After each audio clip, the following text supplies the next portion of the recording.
हर हर महादेव। ओम नमः शिवाय। हे प्रिय भक्तों, आप सभी को फाल्गुनी अमावस्या की हार्दिक शुभकामनाएं। भगवान भोलेनाथ और माता पार्वती का आशीर्वाद आप सभी भक्तों पर सदा सर्वदा बना रहे। भगवान आप सभी की मनोकामनाओं को पूर्ण करें। फाल्गुन महीने में कृष्ण पक्ष की अंतिम तिथि को फाल्गुन अमावस्या कहा जाता है। हिंदू धर्म में फाल्गुन अमावस्या का बहुत ही महत्व होता है। फाल्गुन अमावस्या को शनैश्चरी अमावस्या भी कहा जाता है। फाल्गुन अमावस्या के दिन पितरों को तर्पण किया जाता है तथा उनके नाम से दान पुण्य जैसे कार्य किए जाते हैं। फाल्गुन अमावस्या के दिन जीवन में सुख समृद्धि तथा सौभाग्य की प्राप्ति के लिए व्रत रखे जाते हैं। शास्त्रों में फाल्गुन अमावस्या को पितरों की मुक्ति दिलाने की तिथि माना जाता है। फाल्गुन अमावस्या के दिन भगवान शिव की पूजा अर्चना की जाती है और इसी दिन शनि महाराज को भी पूजा जाता है। हे प्रिय भक्तों, अमावस्या के दिन जिस घर में अमावस्या का पाठ किया जाता है उस घर के पितृगण सदैव ही तृप्त रहते हैं। तो आइए पूरे भक्ति भाव और प्रसन्न चित मन से आज की अमावस्या की संपूर्ण कथा का रसपान करते हैं। एक साहूकार के 7 बेटे और एक बेटी थी। सारा परिवार प्रभु भक्ति में लीन रहता था। उनकी पुत्री बहुत ही सुंदर, संस्कारी और गुणवान थी। साहूकार के 7 बेटों का विवाह तो हो चुका था, किंतु बेटी का विवाह अभी नहीं हुआ था। उनके घर रोज सवेरे एक ब्राह्मण भिक्षा मांगने के लिए आता था। जब भी साहूकार की कोई बहू या सेठानी उसे भिक्षा देती तो वह उनको आशीर्वाद देता था और कहता था, सेली हो जे सपूती हो जे, अपने पति के कांधे राज कर जे। पर जब भी साहूकार की बेटी भिक्षा देती तो वह इसको आशीर्वाद देता था और कहता था, सेली हो जे सुखी हो जे, अपने भाई भौजाई के कांधे राज कर जे। साहूकार की बेटी यह बात सुनती तो उसको बहुत बुरा लगता था। एक दिन वह अपनी माँ से कहती है कि मामा, यह पंडित जी जब भी आप और भाभी जी भिक्षा देने जाते हैं तो आप लोगों को तो आशीर्वाद देते हुए कहते हैं कि सेली हो जे सपूती हो जे, अपने पति के कांधे राज कर जे, और जब मैं भिक्षा देने जाती हूँ तो मुझे आशीर्वाद देते हुए कहते हैं कि सेली हो जे सुखी हो जे, अपने भाई भौजाई के कांधे राज कर जे। तो उसकी माँ उससे कहती है कि ऐसा कर, तू कल भिक्षा देने जाना। जब वह तुझको आशीर्वाद देंगे तो मैं उनसे ऐसा करने का कारण पूछ लूंगी। अगले दिन पंडित जी जब भिक्षा लेने के लिए आते हैं तो माँ ने बेटी को भिक्षा देने भेजा। जब पंडित जी ने आशीर्वाद दिया तो उसकी माँ भी छुपकर सुन रही थी, और जब पंडित जी ने वही आशीर्वाद दिया तो माँ भी वहां आ गई और उन्होंने पंडित जी से पूछा कि आप इसको ऐसा आशीर्वाद क्यों देते हो? आप इसको सुहागन का आशीर्वाद क्यों नहीं देते? सुपुत्री होने का आशीर्वाद क्यों नहीं देते हो? तो पंडित जी कहते हैं कि इसकी किस्मत में सुहाग नहीं है, इसीलिए मैं इसको यह आशीर्वाद देता हूँ कि यह भाई भौजाई के साथ रहेगी। तब माँ पंडित जी से पूछती है, क्या कोई ऐसा उपाय नहीं कि इसका सुहाग बना रहे? तब पंडित जी अपनी पोथी पुराण खोलते हैं, उस लड़की की पत्रिका खोल कर देखते हैं और कहते हैं कि एक उपाय है। सोना नामक धोबिन जाति की एक पतिव्रता स्त्री अपने पति, बेटे और बहुओं के साथ रहती है, जो कि एक महान पतिव्रता स्त्री है। यदि आपकी लड़की उसे अपनी सेवा से प्रसन्न कर लेती है और यदि सोना धोबिन इसकी शादी में आकर अपना आशीर्वाद दे दे तो उसका पति बच सकता है। ऐसा करने से इसे अमोघ सुहाग भाग्य की भी प्राप्ति होगी। मगर याद रहे, वह पतिव्रता महिला कहीं आती जाती नहीं है। तो उसकी माँ पूछती है कि ये सोना धोबन कौन है और कहाँ रहती है? तो पंडित जी बताते हैं कि 7 समुद्र पार सोना धोबन का गांव है। वहां वह अपने परिवार के साथ रहती है। अब सेठानी अपने बेटों से कहती है कि सोना धोबन के गांव उसकी बहन को लेकर जाना है। उसके 6 बेटे तो मना कर देते हैं, लेकिन 7वां बेटा तैयार हो जाता है। दोनों भाई बहन सोना धोबिन के गांव के लिए निकल जाते हैं और चलते चलते समुद्र किनारे पहुंच जाते हैं। समुद्र पार करने के लिए दोनों भाई बहन एक पेड़ के नीचे बैठे होते हैं कि उसी समय उन्हें पेड़ के नीचे बांबी में से एक सांप निकलता हुआ दिखाई देता है। बांबी मतलब सांप का बिल। उसमें से एक सांप निकलता है और जब वह सांप पेड़ पर चढ़ने लगता है तो बहन की नजर उस सांप पर पड़ जाती है। तो वह अपने भाई से कहती है कि देख देख, किसी पक्षी के अंडे पेड़ पर हैं और उसको मार कर यह सांप खा जाएगा। अब बेचारे वो पक्षी जब शाम को आएंगे और अपने बच्चे नहीं पाएंगे तो कितने दुखी होंगे। तो भाई बहन की बात मानकर और उस सांप को मार देता है और वहीं टोकरी से ढक देता है। वह अंडे हंस और हंसिनी के थे। शाम को जब हंस और हंसिनी आते हैं तो आज उनको अपने अंडे घोंसले में ही रखे हुए मिलते हैं। तो हंसनी खुश होकर कहती है कि रोज तो कोई पापी दुष्ट हमारे अंडे मार के खा जाता था। तो उनकी बात सुनकर बहन टोकरी के नीचे रखा हुआ सांप दिखाते हुए उनसे कहती है कि रोज ये सांप आपके अंडे खा जाता था, आज हमने उसको मार दिया है। अब आपके अंडे कोई नहीं खाएगा, अब कोई भी उनको नष्ट नहीं करेगा। यह जानकर हंस हंसिनी बहुत खुश हो जाते हैं। अगले दिन अपनी पीठ पर बैठाकर उन दोनों भाई बहनों को समुद्र पार सोना धोबन के गांव में छोड़ देते हैं। सोना धोबन का भी बहुत बड़ा परिवार था। उसके भी बहुत सारे बेटे बहुएं सब एक साथ रहते थे। अब साहूकार के बेटे बेटी भी उसी गांव में एक घर लेकर वहीं रहने लग जाते हैं। रोज रात को साहूकार की बेटी सोना धोबन के घर जाती और खाना बनाना, पानी लाना, बर्तन साफ करना, कपड़े धोना, घट्टी पीसना वगैरह सब काम करके सुबह होते होते अपने घर आ जाती थी। इस तरह से कई दिनों तक चलता रहा। एक दिन सोना धोबन के दिमाग में आया कि पहले तो मेरी बहुएं खूब झगड़ती थी, आजकल तो बिल्कुल भी नहीं झगड़ती। तब सोना धोबन अपनी बहुओं से पूछती है कि आजकल तुम्हारी लड़ाई झगड़े की आवाजें नहीं आती, क्या बात है? तो सब बहुएं बोली कि जब सारा काम हमको किया कराया मिल जाएगा तो हम क्यों लड़ाई झगड़ा करेंगे। तो सोना धोबन पूछती है कि कौन करता है सारा काम? तब बहुएं बोलती हैं कि हमें क्या पता। सोना धोबन ने पता लगाने का निश्चय किया। आज रात को मैं पता लगाकर ही रहूंगी कि ये सारा काम कौन कर कर जाता है। तो सोना धोबन रात भर जागती रहती है, पर जब लड़की उसके कमरे में आती है सबसे लास्ट में पीक दान की पीक फेंकने के लिए, तब तक सोना धोबन को नींद आ जाती है। अब दूसरे दिन फिर सोना धोबन की बहुएं उससे पूछती हैं कि मां जी, आपको पता चला कि कौन काम करके जाता है?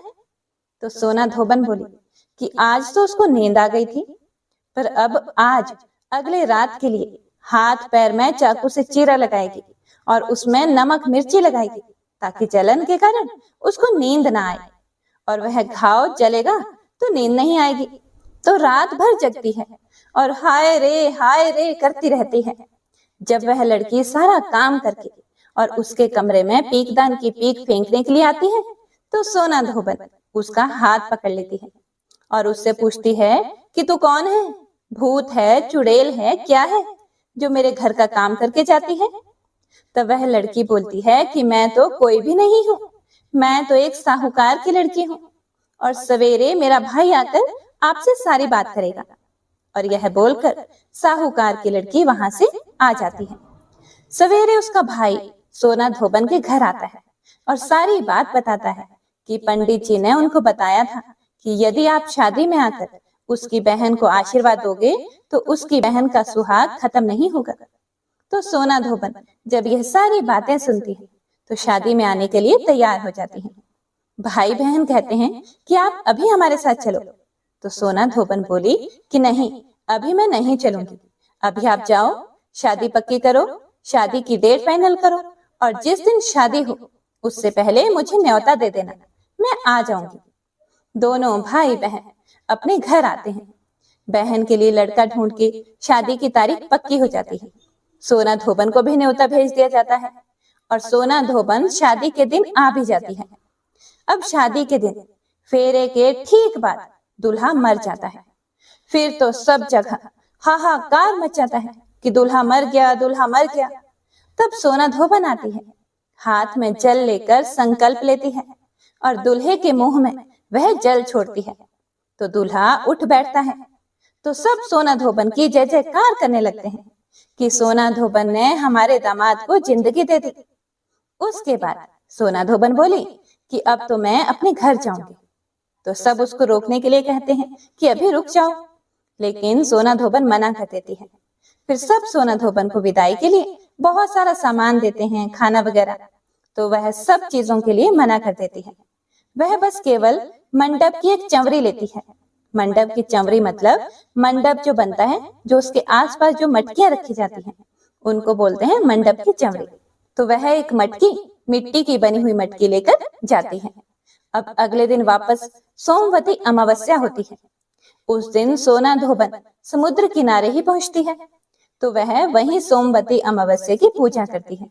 वह हमेशा ही सोमवती अमावस्या पर 108 वस्तुओं का दान देती थी, पर आज तो उसके पास अभी कुछ होता नहीं, तो वह जो मंडप की चंवरी लेकर आती है, उसके 108 टुकड़े करती है और उसमें समुद्र किनारे की मुट्ठी मुट्ठी रेत रखकर और फिर पूजा करती है और संकल्प लेती है कि आज के पहले के मैंने जितने भी सोमवती अमावस्या के व्रत किए थे, उनका फल तो उस साहूकार की बेटी के पति को दे दिया, पर आज जो व्रत कर रही हूँ उसका फल मेरे पति को लगे।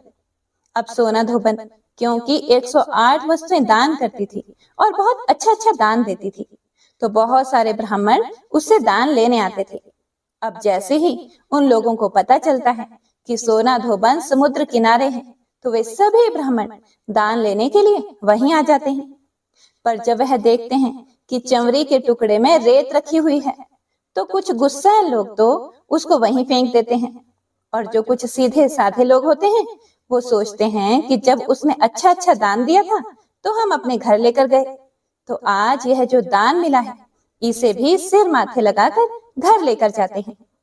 जब वह लोग घर पहुंचते हैं तो जो चंवरी का टुकड़ा था वह सोने का डला बन जाता है, और वह जो रेत होता है वह सभी हीरे मोती बन जाते हैं। और जिन ब्राह्मणों ने वह फेंक दिया था वे अब पछताते हैं कि उन्होंने क्यों फेंका, अब क्या कर सकते थे। अब सोना धोबन घर पहुंचती है तो वहां रोना धोना मचा हुआ था। सोना धोबन का पति मर जाता है। जब सोना धोबन शादी में गई थी तो शादी में जाने से पहले वह घर में सबको बोलकर गई थी कि मेरे पीछे से कुछ भी हो जाए तो उसको वैसा का वैसा ही रहने देना। सब बच्चे वगैरह उनका इंतजार करते रहते हैं। सोना धोबन जैसे ही घर पहुंचती है तो सबसे पहले पानी मंगवाकर संकल्प लेती है और कहती है कि आज से पहले की अमावस्या का फल तो मैंने उस साहूकार की बेटी के पति को दिया था, पर आज जो मैंने व्रत किया उसका फल मेरे पति को लगे। और ऐसा बोलकर अपने पति के मुंह में जल डाल देती है और उसका पति थोड़ा सा कड़मड़ाता है और उठकर बैठ जाता है। तो इस प्रकार अमावस्या के प्रताप से वह अपने पति को भी जीवित कर देती है। हे भगवान, हे सोमवती अमावस्या, व्रत का जैसा फल सोना धोबन को दिया वैसा सबको देना। कथा को सुनने वाले, सुनाने वाले और हुंकारा भरने वाले सभी की मनोकामनाओं को पूरा करना, सबका सुहाग बनाए रखना। कथा अधूरी हो तो पूरी करना, पूरी हो तो मान करना। जय माता दी, हर हर महादेव। हे प्रिय भक्तों, तो आइए अब अमावस्या की एक अन्य पौराणिक कथा का रसपान करते हैं। इस कथा को आज के दिन अवश्य ही सुनना चाहिए। किसी राज्य में एक राजा और एक रानी रहा करते थे। उनकी 4 संतानें थी, 2 लड़के और 2 लड़कियां। एक का नाम पूर्णिमा और दूसरी का नाम अमावस्या था। पूर्णिमा घर के कामों में निपुण थी। वह घर का पूरा काम अच्छे से करती थी। काम समाप्त होने के बाद वह भगवान की पूजा अर्चना भी किया करती थी। इसके अलावा उसका एक और नियम भी था। वह प्रतिदिन गौ माता की सेवा भी करती थी।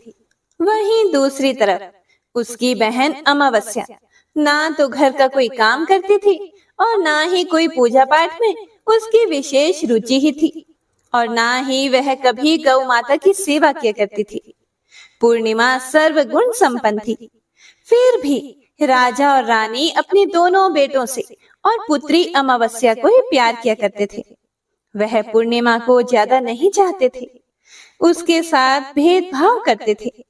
समय के साथ राजा की चारों संतानें बड़ी हो रही थी। जब वे बड़े हो गए तो राजा ने अपने दोनों पुत्रों का विवाह योग्य कन्याओं के साथ करवा दिया। इसके बाद रानी ने राजा से कहा कि हे राजन, अब दोनों पुत्रियों का विवाह भी करवा दो। वह भी विवाह योग्य हो गई है।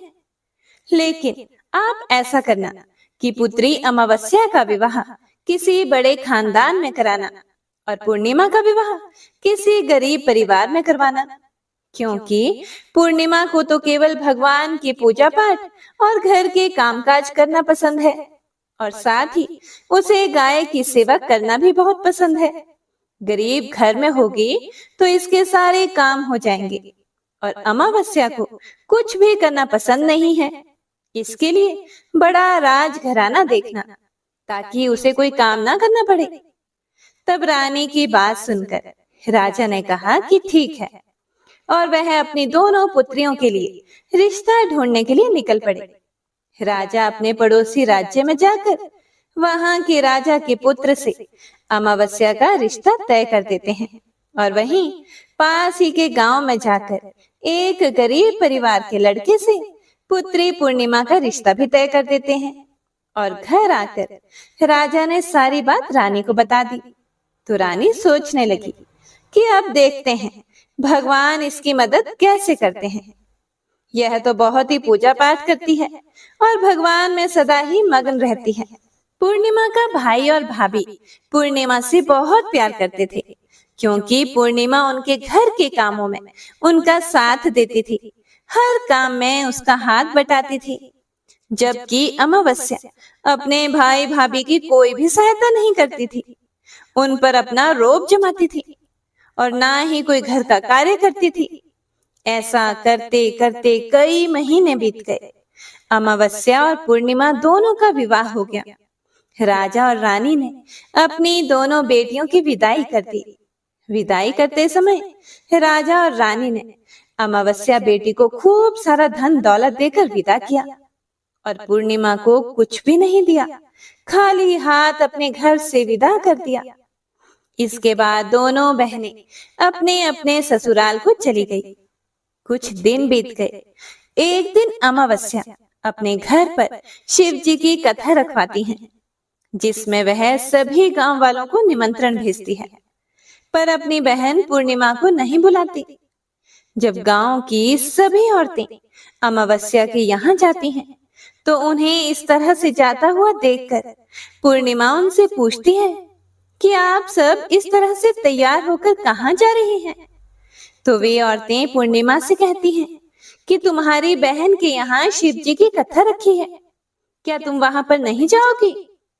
तब पूर्णिमा कहती है कि मुझे तो मेरी बहन ने निमंत्रण भी नहीं भेजा, तो मैं नहीं जा सकती।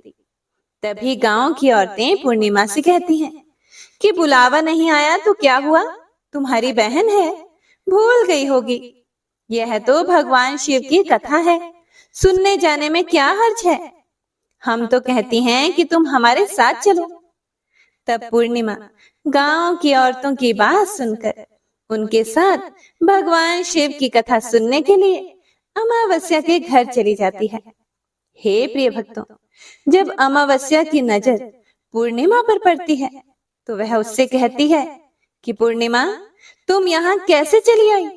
मैंने तो तुम्हें बुलाया ही नहीं। खैर कोई बात नहीं, तुम आ ही गई हो तो चुपचाप बैठी रहना और मेरे यहाँ रिश्तेदारों को यह भूल कर भी मत बताना कि तुम मेरी बहन हो। यह कहते हुए अमावस्या ने अपनी बहन पूर्णिमा की गरीबी का मजाक उड़ाया। यह सब सुनकर पूर्णिमा की आंखों में आंसू आ गए और उसने रोते रोते मन ही मन भगवान शिव से विनती करते हुए कहती है कि हे भगवान, क्या पूजा पाठ करना गलत है? गौ माता की सेवा करना गलत है?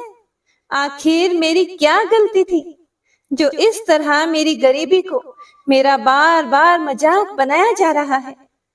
आप अपनी कृपा दृष्टि मुझ पर कब बनाएंगे? तब पूर्णिमा वहां पर बैठी बैठी यही बार बार कहती रहती है। इतने में ही शिव कथा पूरी हो जाती है और अमावस्या भगवान का प्रसाद बांटने लगती है। वह सभी लोगों को प्रसाद दे देती है, लेकिन अपनी बहन पूर्णिमा को प्रसाद नहीं देती। पूर्णिमा बड़े ही दुखी मन से बिना प्रसाद लिए अपने घर लौट जाती है। पूरे रास्ते वह यही सोच रही थी कि घर पर अपने बच्चे उससे कथा का प्रसाद मांगेंगे तो मैं उससे क्या कहूंगी। तो यह भी सोच रही थी कि मैं मायके अपने भाई और भौजाई के यहाँ जाऊंगी, तो वहां जाते हुए वहां के बच्चों के लिए भी कुछ लेकर जाना था। तो ऐसा सोचते हुए वह अपने घर लौट आई। घर वापस लौट कर आने के बाद उसने अपने पति और बच्चों से कहा कि मैं कुछ समय के लिए अपने मायके जा रही हूँ। तब उसके पति ने कहा कि ठीक है, चली जाओ। तो थोड़ी देर बाद में पूर्णिमा अपने मायके के लिए रवाना हो गई। चलते चलते रास्ते में एक चबूतरा आया जिस पर तुलसी का पौधा लगा हुआ था। उस चबूतरे पर एक बूढ़ी अम्मा बैठी हुई थी। वह कोई और नहीं, साक्षात तुलसी मैया थी। उस बूढ़ी माता ने पूर्णिमा से कहा कि हे पुत्री, तुम कौन हो और कहाँ जा रही हो। तब पूर्णिमा अपना परिचय देते हुए कहती है कि माँ, मैं अपने मायके जा रही हूँ। तब बूढ़ी औरत ने पूर्णिमा से कहा कि हे पुत्री, यहाँ तुलसी का पौधा सूख रहा है, इसमें थोड़ा सा पानी डाल दो और इस चबूतरे को साफ कर दो, जिससे मुझे थोड़ी ठंडक मिलेगी। तब पूर्णिमा ने कहा कि ठीक है माँ जी, मैं तुलसी के पौधे में पानी डाल देती हूँ और यहाँ की साफ सफाई भी कर देती हूँ। तो पूर्णिमा ने साफ सफाई करने के बाद बूढ़ी अम्मा को भी नहला दिया। बूढ़ी अम्मा की भी सेवा की, उनके पैर दबाए, हाथ पैरों में तेल की मालिश की, कंघी की और फिर पूछा कि माँ जी, मैं आपकी और क्या सेवा करूं? कोई और काम हो तो बता दीजिए, मैं कर दूंगी। तब बूढ़ी अम्मा कहती है कि हे बेटा, अब कोई काम नहीं है, तुम अपने मायके जाओ और वापस आते समय मुझसे मिलकर जाना। तब पूर्णिमा ने बूढ़ी अम्मा से कहा कि ठीक है माँ जी, अब मैं जाती हूँ, लौट के आऊंगी तो आपसे मिलकर जरूर जाऊंगी। ऐसा कहकर पूर्णिमा वहां से चल पड़ी। कुछ समय आगे चलने के बाद में एक शिव मंदिर आया। वहां पर उसे एक बूढ़े बाबा मिले जो मंदिर के बाहर बैठे हुए थे। वह भी कोई और नहीं बल्कि स्वयं भगवान भोलेनाथ थे। बूढ़े बाबा ने पूर्णिमा से कहा कि हे बिटिया, तुम कौन हो और कहाँ जा रही हो। तब पूर्णिमा ने अपना सारा परिचय देते हुए कहा कि हे बूढ़े बाबा, आज मैं अपने मायके जा रही हूँ। तब बूढ़े बाबा ने कहा कि ठीक है बेटा, मैं तो बहुत बूढ़ा हो गया हूँ और मेरी आंखों की रोशनी भी ढंग से काम नहीं करती। तुम ऐसा करो कि मंदिर की साफ सफाई कर दो और शिवलिंग पर जल चढ़ा दो और भोले शंकर जी के आगे एक घी का दीपक जला दो। तब पूर्णिमा ने कहा कि ठीक है बाबा। यह कहकर पूर्णिमा ने शिव मंदिर की पूरी साफ सफाई कर दी और भोले शंकर जी की विधिवत पूजा करते हुए बूढ़े बाबा से कहा कि बाबा, कोई और काम हो तो बताइए। तब बूढ़े बाबा ने कहा कि नहीं बेटा, अब तुम जाओ और वापस आते समय मुझसे मिलते हुए जाना। तब पूर्णिमा ने कहा कि ठीक है बाबा, अब मैं जाती हूँ, आते हुए आपसे जरूर मिलकर जाऊंगी। तो ऐसा कहकर वह वहां से आगे चल पड़ी। आगे चलते चलते पूर्णिमा को एक काली माता का मंदिर दिखाई दिया। वहां पर भी एक बूढ़ी अम्मा चबूतरे पर बैठी हुई थी। तो उस बूढ़ी औरत ने पूर्णिमा से कहा कि हे बेटी, तुम कौन हो और कहाँ जा रही हो। तो पूर्णिमा ने उस बूढ़ी औरत को भी अपना सारा परिचय दिया और बताया कि मैं अपने मायके जा रही हूँ। तो वह बूढ़ी औरत यह सुनकर कहती है कि बेटा, अच्छी बात है, लेकिन तुम ऐसा करो, यहाँ पर पूजा पाठ करने के लिए तो सभी आते हैं, लेकिन मंदिर की साफ सफाई कोई नहीं करता। इसीलिए तुम इस मंदिर की सफाई कर दो और चबूतरे की भी साफ सफाई कर दो। तो पूर्णिमा ने कहा कि ठीक है माँ जी। ऐसा कहकर पूर्णिमा ने पूरे मंदिर की और चबूतरे की सफाई कर दी और पूजा पाठ भी की और उस बूढ़ी माता का श्रृंगार भी कर दिया। बूढ़ी माँ के पैर दबाए और कहती है कि माँ जी, सारा काम हो गया, अगर मेरे लायक कोई और काम हो तो मुझे बताइए। मैं उसे भी कर देती हूँ। तब वह बूढ़ी अम्मा कहती है कि नहीं बेटी, अब तो तुम जाओ, लेकिन मायके से आते समय मुझसे मिलते हुए जाना। फिर पूर्णिमा कहती है कि ठीक है माँ जी, और वह वहां से आगे चल पड़ी। आगे चलते चलते एक नदी आती है। वहां पर भी एक बूढ़ी अम्मा बैठी हुई थी। वह उससे कहती है कि बेटी, तुम कौन हो, कहाँ से आई हो और कहाँ जा रही हो। तब पूर्णिमा उस बूढ़ी औरत को भी अपना पूरा परिचय देते हुए बताती है कि अम्मा, मैं अपने मायके जा रही हूँ। तो बूढ़ी औरत पूर्णिमा से कहती है कि बेटा, यह तो अच्छी बात है, नदी पर स्नान करने तो सभी लोग आते हैं, लेकिन यहाँ पर कोई भी सफाई नहीं करता। इसीलिए तुम ऐसा करो कि नदी के किनारे पर साफ सफाई कर दो। तो पूर्णिमा कहती है ठीक है माँ जी, और वो वहां की साफ सफाई में लग जाती है। सारी साफ सफाई समाप्त करके बूढ़ी अम्मा के पैर दबाती है और उनसे कहती है कि माँ जी, और कोई काम हो तो बताइए। तो वो बूढ़ी औरत कहती है कि नहीं बेटा, अब तुम जाओ, और जब मायके से लौट कर आओ तो मुझसे मिलते हुए जाना। इस नाव में बैठकर नदी के दूसरे किनारे पर पहुंच जाओ। तो यह कहते हुए वह बूढ़ी अम्मा एक नाव की तरफ इशारा करती है। तो पूर्णिमा उस नाव में बैठकर नदी के दूसरे पार चली जाती है और वहां से अपने मायके के घर पहुंच जाती है। वहां पहुंचते ही पूर्णिमा के भैया और भाभी उसे देखकर बहुत खुश होते हैं और वे पूर्णिमा की खूब खातिरदारी करते हैं, उसे खूब सारी बातें करते हैं और कहते हैं कि बच्चों को भी साथ लेकर आती तो कितना अच्छा होता। तो यह सब कुछ देखकर पूर्णिमा बहुत ही खुश होती है और सोचती है कि कोई तो है जो मुझे देखकर इतना खुश होता है। इस तरह पूर्णिमा ने अपने मायके में कुछ दिन बड़ी ही हंसी खुशी के साथ बिताए और फिर अपने भैया और भाभी से कहा कि मैं अपने ससुराल वापस जाना चाहती हूँ। तो उसकी भाभी ने उसके लिए एक बहुत ही सुंदर साड़ी दी और बच्चों के लिए थैला भर के कपड़े, मिठाई और खिलौने दिए और साथ ही रास्ते में खाने पीने के लिए भी कुछ चीजें रखी और कहा कि तुम तो बहुत ही दिनों के बाद आती हो, अब की बार बहुत ही जल्दी हमसे मिलने के लिए दोबारा आना। यह कहते हुए पूर्णिमा की भाभी ने पूर्णिमा के हाथ में वह थैला दे दिया और बड़ी ही हंसी खुशी से उसे विदा किया। इस तरह पूर्णिमा अपने ससुराल के लिए रवाना हो गई और उसी नदी के किनारे पहुंची और नाव में बैठकर दूसरे किनारे पर उतर गई। वहां उतरने के बाद वहां पर उसे वही बूढ़ी अम्मा मिली जो साक्षात गंगा मैया थी। उस बूढ़ी अम्मा ने पूर्णिमा को एक थैला दिया और कहा कि तुम इसे घर जाकर ही खोलना। अब पूर्णिमा के पास दो थैले हो गए थे, एक तो जो उसकी भाभी ने दिया था और दूसरा गंगा मैया ने दिया। तो उन दोनों थैलों को लेकर जब वह आगे चल पड़ी, चलते चलते फिर वही काली का मंदिर आया। वहां चबूतरे पर बूढ़ी अम्मा बैठी हुई थी जो साक्षात काली माता थी। बूढ़ी अम्मा के रूप में बैठी काली माता ने जब पूर्णिमा को आते हुए देखा तो कहा कि आ गई बेटा। तब पूर्णिमा ने कहा कि हाँ माँ जी, मैं आ गई।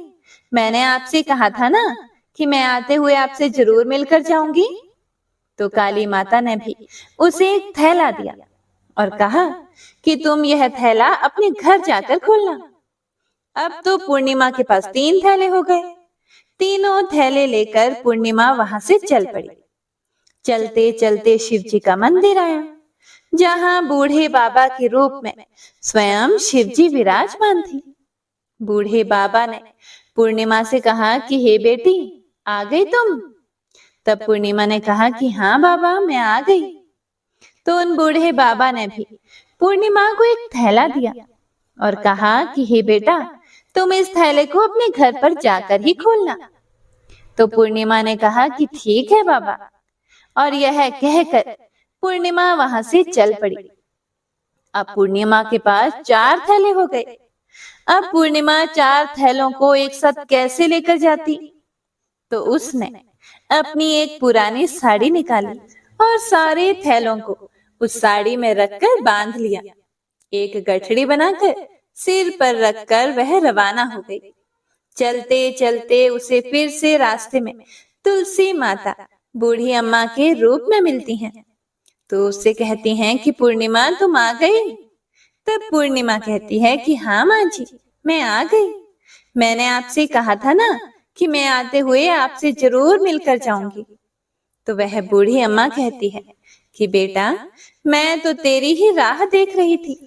ना जाने कितने दिन हो गए तुम्हें गए हुए। तुमने अच्छा किया जो मुझसे मिलने के लिए आ गई। यह कहते हुए बूढ़ी अम्मा उसे एक थैली देती है और कहती है कि बेटा, यह थैला ले जाओ और इसे अपने घर जाकर ही खोलना। तब पूर्णिमा ने कहा कि ठीक है माँ जी, आपने जैसा कहा मैं वैसा ही करूंगी।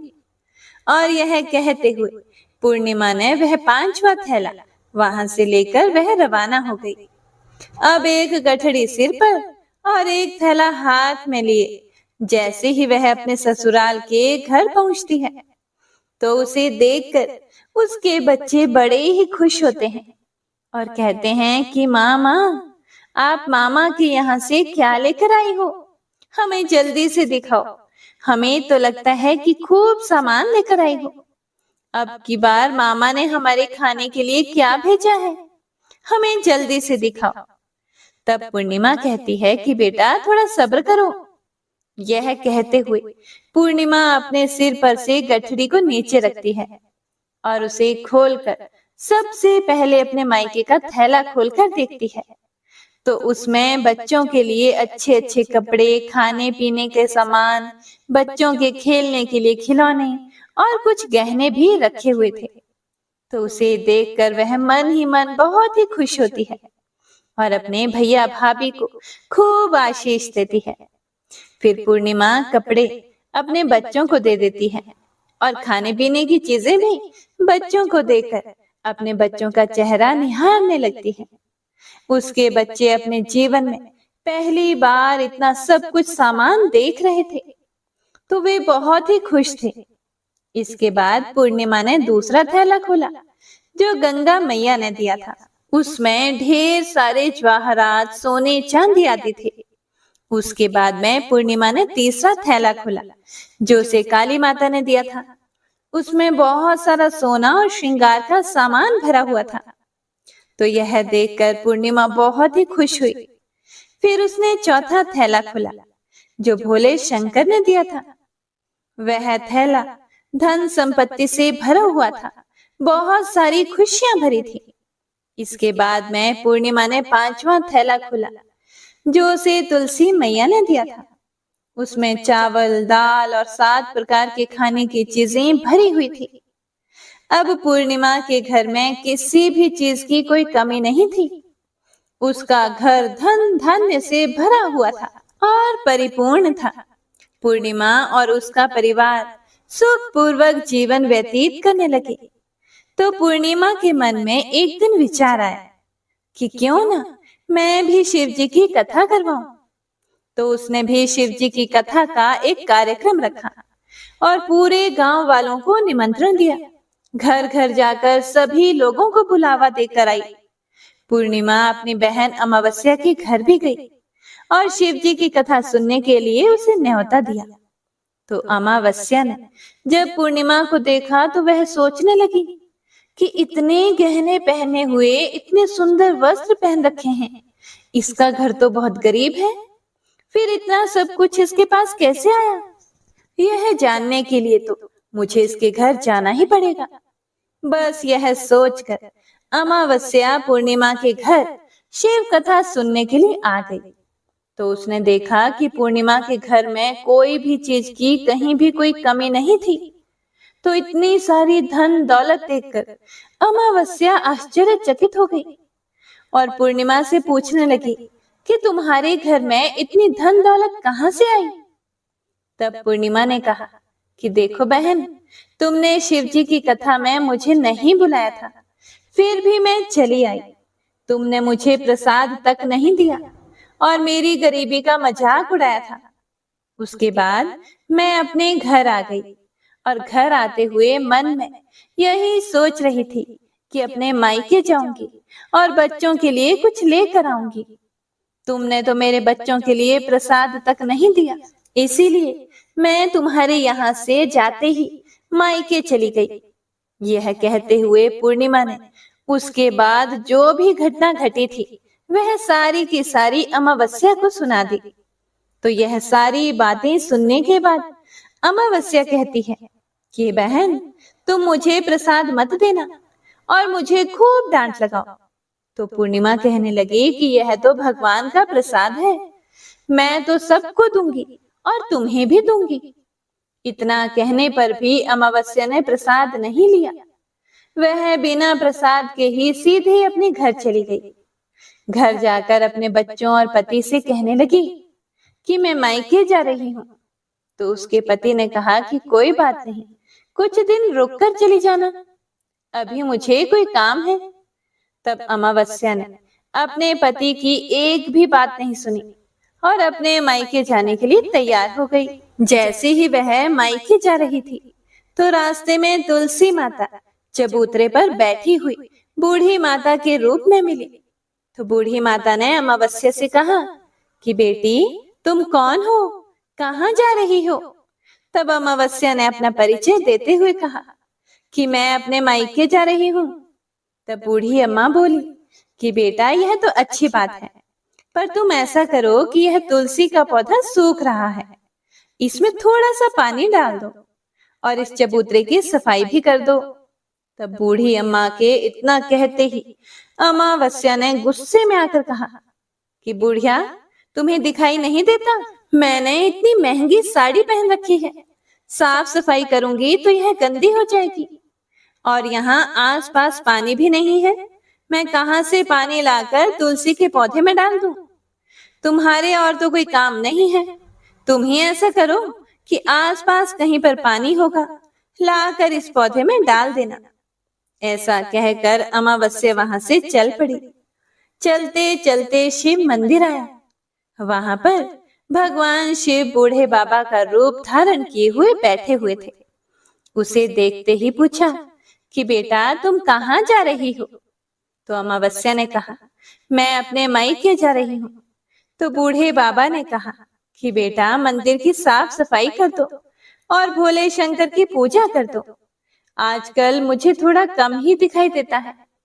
तो बूढ़े बाबा के साफ सफाई वाली बात सुनकर अमावस्या को गुस्सा आ गया और वह गुस्से में मना करते हुए वहां से आगे चल पड़ी। आगे चलते चलते काली माता का मंदिर दिखाई दिया। वहां पर काली माता बूढ़ी अम्मा के रूप में बैठी हुई थी।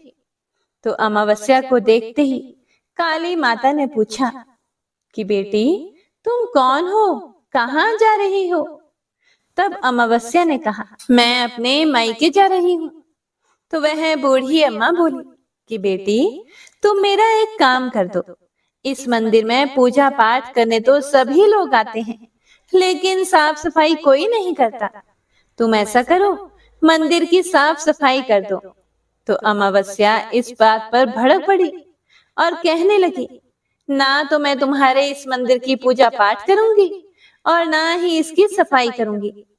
तुम मुझसे कह रही हो, इससे अच्छा तो तुम खुद ही कर लो, तुम्हारे और कोई काम तो है नहीं। ऐसा कहकर वह वहां से आगे चल पड़ी। आगे चलते चलते फिर वह उसी नदी पर आई। उसके किनारे पर भी एक बूढ़ी अम्मा बैठी हुई थी। उसे देखकर ही बोली कि बेटा, तुम कहाँ जा रही हो और कौन हो? तो उसने कहा कि माँ जी, मैं अपने मायके जा रही हूँ।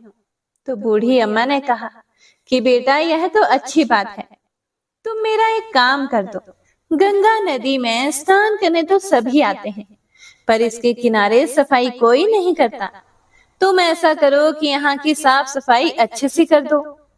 तब बूढ़ी माई के इतना कहते ही अमावस्या को गुस्सा आ गया। उसने कहा कि तुम्हें दिखाई नहीं देता मैंने कितनी महंगी साड़ी पहन रखी है?